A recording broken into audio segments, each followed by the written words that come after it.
Le poste. Le lendemain, en rejoignant le convoi pour Corneille, j'ai un petit coup de cafard. Qu'est-ce qui m'attend là-bas? Au bataillon, je me précipite chez mon copain Bernard, le dépanneur radio, tout content de me montrer ses dernières réalisations. Déjeuner, petit café au foyer. Ah, on te cherchait, le colonel te demande dans son bureau, grouille. Ça y est, l'affectation au commando. Eh non, pas du tout. Aujourd'hui, j'ai droit au jeu du colonel père du régiment. Condoléances d'abord, puis ton amical. Le bataillon vient de prendre en charge un petit poste complètement isolé qui a pour mission de maintenir la sécurité dans la région environnante, notamment dans le village de regroupement établi tout autour. C'est la première section qui sera cantonnée là, avec à sa tête le sous-lieutenant, un tel, que vous connaissez. Il m'a demandé de vous prendre avec lui en qualité de maître d'école. Vous aurez tout à faire, puisque les enfants du regroupement n'ont eu de contact ni avec l'école, ni avec rien de français d'ailleurs. Je pense que cette affectation devrait convenir à vos capacités. Oh, je l'embrasserai. Merci mon colonel, je ferai de mon mieux. Nouvelle aventure qui commence donc. Je l'envisage comme une sorte d'expérience humanitaire plutôt que militaire. Après avoir regroupé mes petites affaires et fait un dernier câlin à mon chat, j'arrive sur le théâtre de mes futurs exploits. Coup d'œil sur l'environnement. C'est quelque chose comme un grand plateau martien dont le rouge flamboyant aurait pâli pour faire place au gris jaunâtre qui règne en maître ici. L'eau doit être particulièrement rare, et les profonds sillons pierreux que nous aurons à parcourir pour jouer de temps en temps à la guerre n'ont pas dû voir le précieux liquide depuis la nuit des temps. Grosse erreur d'appréciation que rectifiera quelques semaines plus tard le premier orage venu, un vrai orage, pour grande personne, impressionnant, coléreux, comme ils le sont souvent dans cette région, paraît-il. En quelques heures, tous mes oueds martiens vont couler à plein bord, puis s'habiller les berges d'une flore surprenante. Dans moins d'une semaine, apparaîtra un foisonnement de grosses grenouilles, et même de poissons, venus d'on ne sait où, et qui auront tôt fait d'y retourner dès que la sécheresse habituelle aura tari les derniers trous d'eau. C'est au milieu de ce plateau aride, sur une petite éminence, que le poste a été érigé. Un muret de pierre grossièrement maçonné délimite une cour carrée d'une 30aine de mètres de côté. Le mur n'est pas très élevé, mais son épaisseur est rassurante, et offrirait déjà une bonne protection en cas de mauvaise plaisanterie.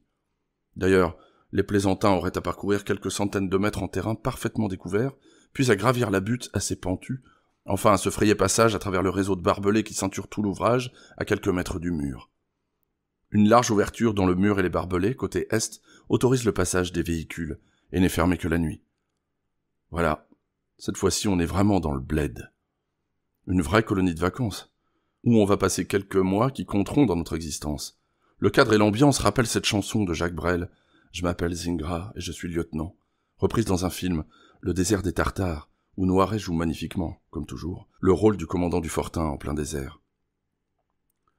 Je ne suis pas bon en description, mais il faut que j'essaie de vous introduire dans notre Fortin.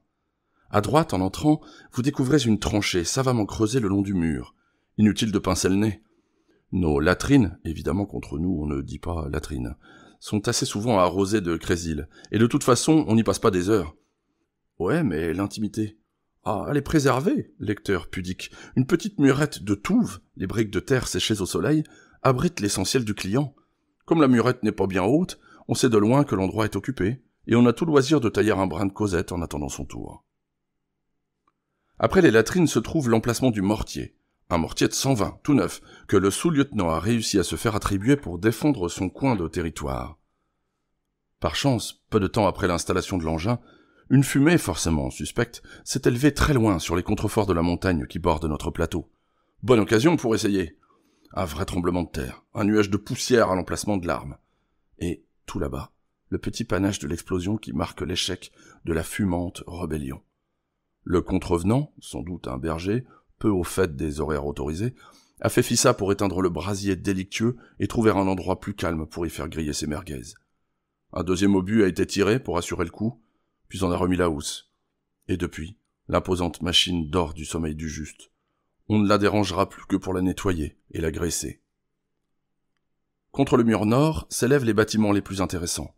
La cuisine, vaste pièce carrée, équipée de tout le nécessaire, à savoir 2 tables en tôle, modèle réglementaire, des étagères, des bassines, des poêles, des casseroles, un gros réchaud à gaz, et même un frigo. Ventru, joufflu, tout neuf. Gaston, promu chef cuistot depuis l'installation au poste, tempère mon enthousiasme. Comme on n'a pas l'électricité, ce frigo devrait fonctionner au pétrole. Mais il faut bien se garder d'allumer la mèche.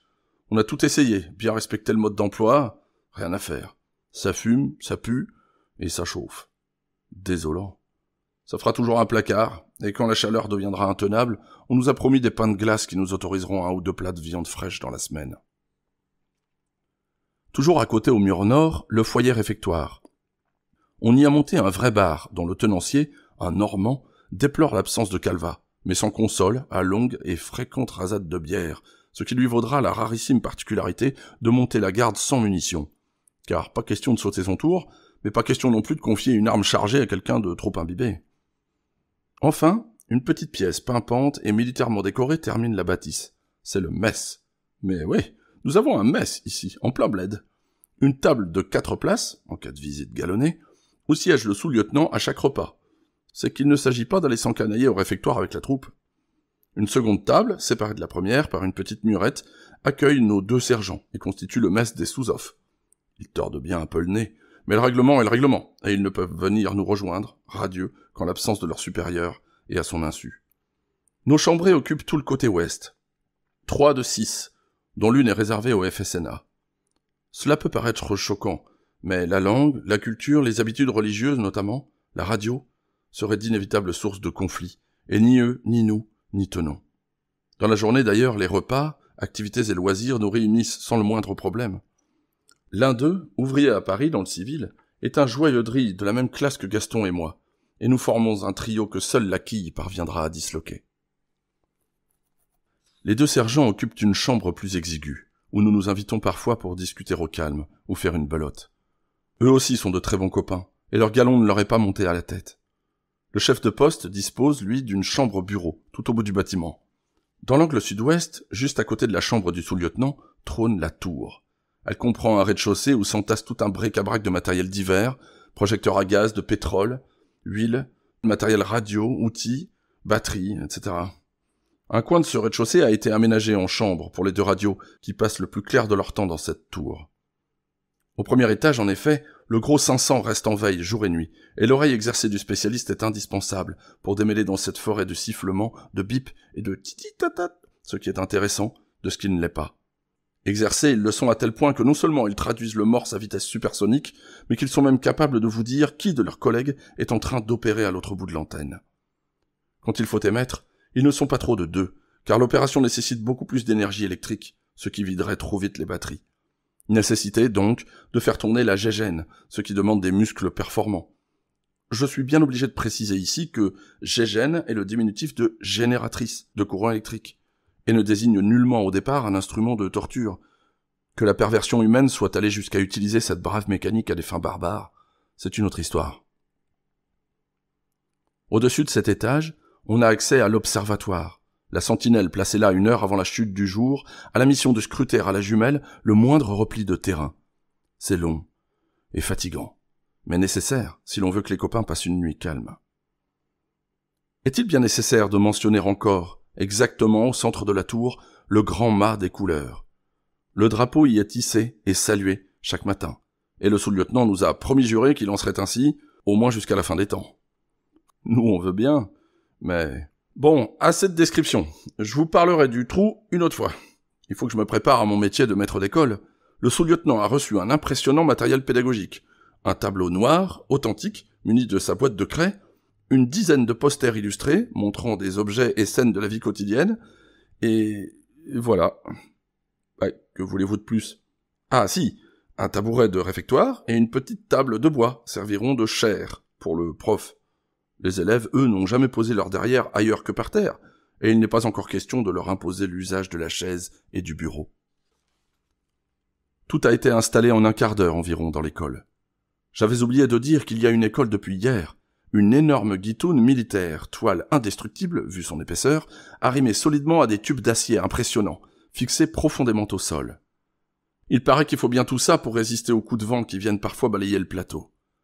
Par sécurité, l'édifice a été placé tout près des barbelés du fortin, ce qui permettra à mes copains désœuvrés d'apporter parfois leur pierre à l'édifice culturel que je vais tenter de bâtir avec mes élèves. Une pierre dont je me passerai volontiers le plus souvent. Mais n'anticipons pas. Aujourd'hui n'est que le jour de la rentrée, Et mes élèves, je les ai pas encore vus. Le maire est en train de les recruter en leur expliquant les bienfaits de l'école obligatoire à la française et ponctuant son argumentation de quelques solides coups de pied au derrière de ceux qui auraient un peu de mal à saisir tout de suite.